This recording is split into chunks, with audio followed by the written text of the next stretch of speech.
Sang-Hyang Adi Budaya, Namo Buddhaya, dan salam sejahtera bagi Bapak Ibu Saudara sekalian. Yang saya hormati Yang Luhur Samanera, yang saya hormati Romo dan Bapak Ibu Saudara sekalian. Pada kesempatan pagi ini kita telah bersama-sama membawakan doa dalam rangka peringatan 49 hari.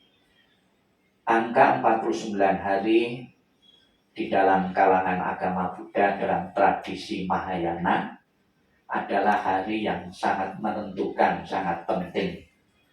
Diceritakan di dalam kitab suci bahwa menurut agama Buddha atau ajaran Sang Buddha, seseorang meninggal itu ada yang langsung tumimba lahir, ada yang langsung menjadi atau masuk alam surga dan alam neraka atau alam-alam yang lain.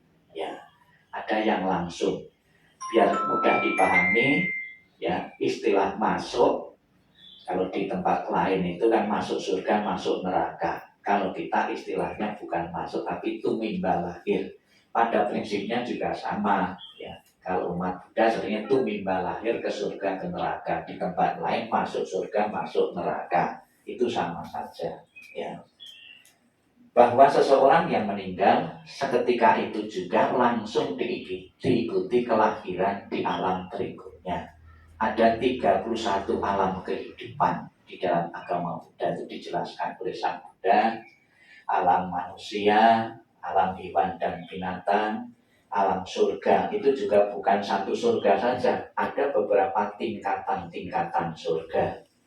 Alam neraka juga ada beberapa tingkatan-tingkatan alam neraka maupun alam-alam yang lain juga mengenal tingkatan-tingkatan. Orang yang melakukan kebaikan, jumlahnya, kualitasnya itu berbeda, tentunya alam surganya juga berbeda juga. Demikian pula seseorang yang melakukan kejahatan, kualitas kejahatannya itu berbeda juga, alam nerakanya juga berbeda juga. Dan disebutkan di alam surga adalah alam kebahagiaan, alam neraka adalah alam penderitaan. Jadi ada yang langsung seketika itu juga. Adapun dijelaskan oleh Sang Buddha, penyebab kematian seseorang itu ada 4. Kalau secara umum penyebab kematian itu kan dipanggil yang di atas, ya kebanyakan seperti itu, ya. Namun di dalam Dharma disebutkan ada 4 penyebab seseorang itu bisa mengalami kematian. Biar mudah, Sang Buddha memakai perumpamaan api pelita atau api lilin. Api pelita atau lilin itu apinya bisa mati, itu karena 4 penyebab. Yang pertama, minyaknya habis, itu apinya mati. Yang kedua, sumbunya habis, minyak, apinya mati. Kemudian bersamaan, sumbu dan minyak bersamaan habis, apinya mati. Kemudian yang faktor keempat, tertiup angin, ya. Jadi untuk menggambarkan, untuk menjelaskan, ada seseorang mati karena karma-karmanya telah habis. Ada yang mati seseorang karena batas usia rata-rata manusia sudah habis.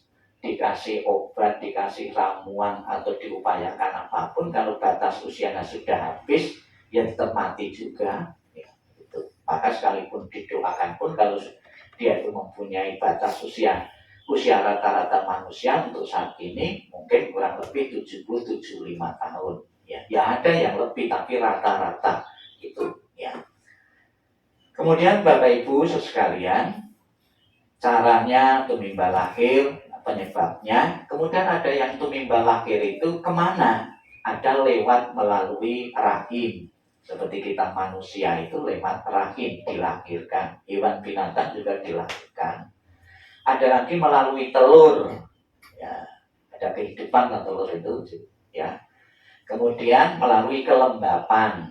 Ya, virus-virus itu melalui kelembapan. Kemudian ada yang secara spontan. Orang yang terlalu baik dan terlalu jahat itu lahirnya spontan. Ya, itu yang pertama.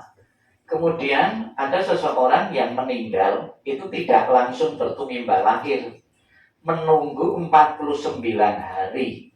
Ya, maka kenapa dalam tradisi Mahayana angka 49 hari untuk peringatan kematian itu kebanyakan diperingati mendoakannya itu 49 hari. Ini ternyata bukan saja dalam tradisi Mahayana, dalam tradisi yang lain pun juga kalau peringatan kematian itu tidak lepas dari 49 hari.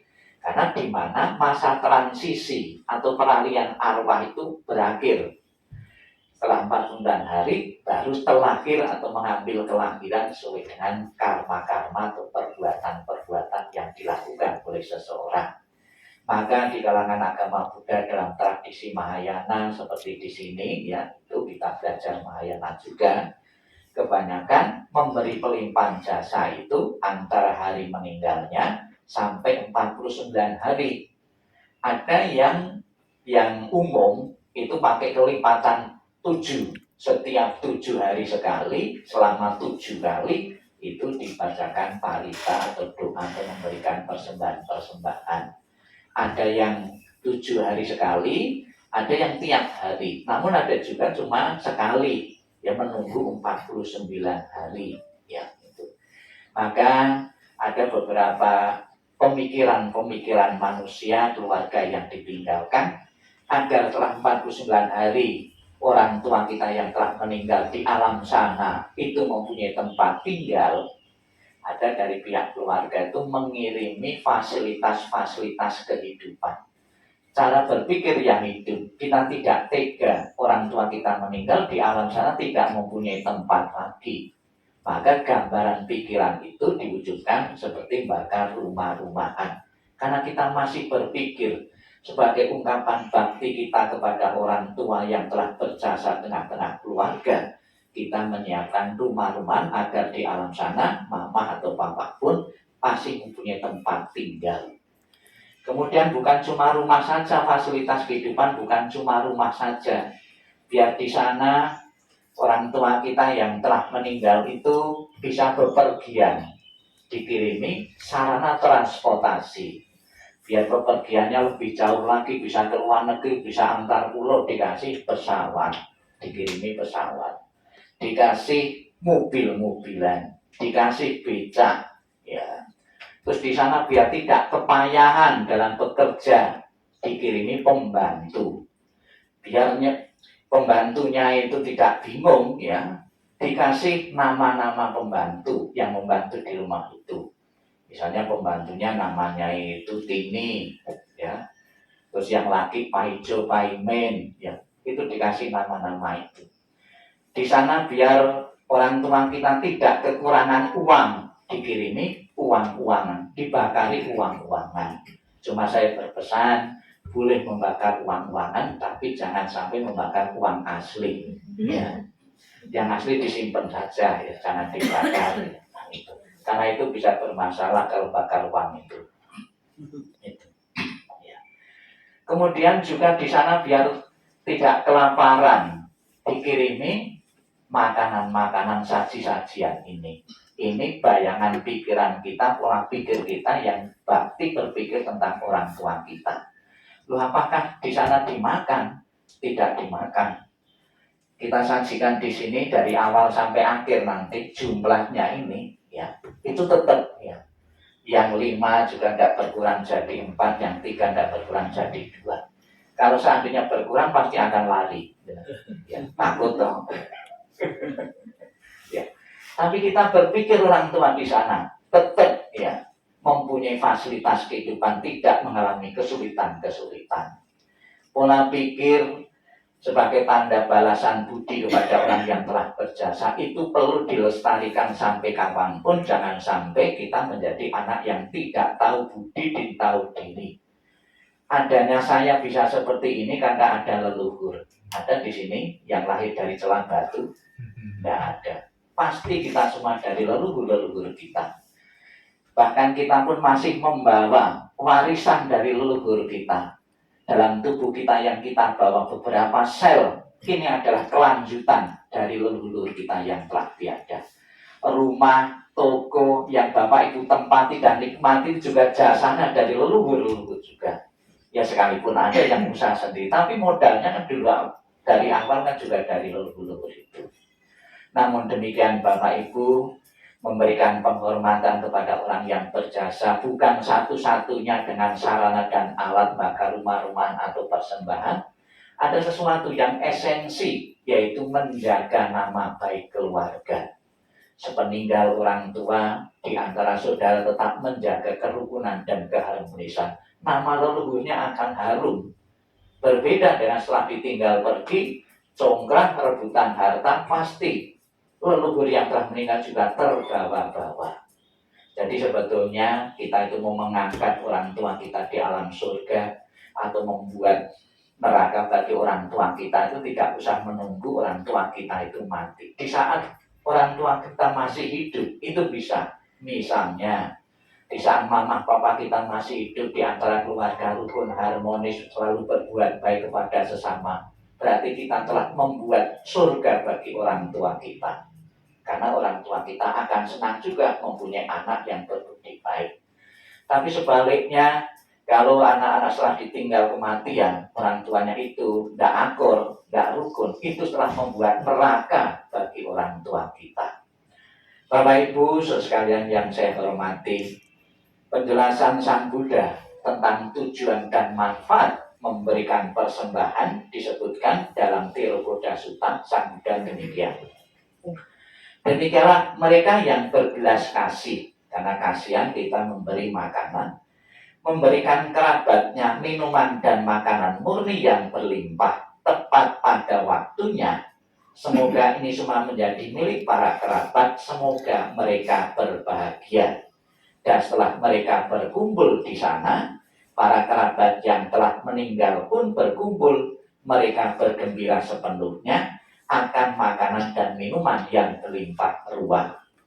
Jadi semakin banyak anak-anak membawa sajian makanan-makanan itu akan mengkondisikan arwah itu memiliki perasaan bahagia. Oh, anak-anakku masing-masing membawa makanan untuk dipersembahkan kepada diriku. Ini untuk bahagia. Rasa bahagia yang diciptakan oleh leluhur itulah yang akan mengkondisikan leluhur itu terlahir di alam bahagia. Kemudian dikatakan juga, bagaikan air di bukit mengalir menuju ke bawah, demikianlah pemberian yang telah diberikan dari sini bermanfaat bagi mereka yang telah meninggal. Bagaikan sungai-sungai yang penuh dapat mengalir memuni lautan, demikianlah pemberian yang telah diberikan dari sini bermanfaat bagi mereka yang telah meninggal. Jawaban ini, ya, ini sabda Buddha, diketemukan oleh Sang Buddha. Setelah Sang Buddha itu kan mempunyai kewaskitaan. Ya. Sang Buddha tahu bukan saja alam manusia saja, 31 alam kehidupan itu mampu diteropong, mampu dilihat oleh Sang Buddha. Oh, terlahir di neraka, penyebabnya apa? Bagaimana seandainya leluhur telah di alam neraka? Oh, perlu bantuan yang hidup, yaitu membawa doa dan pelimpahan jasa maupun persembahan-persembahan ini akan mengkondisikan arwah itu mempunyai kondisi bahagia. Semoga Bapak Ibu sekalian dengan niat bakti dan hormat kepada leluhur yang telah tiada, yang hari ini diperingati 49 hari almarhum Bapak yang wajan, Ibu Agustina Wong, dan juga leluhur-leluhur semua yang ada di ruangan ini.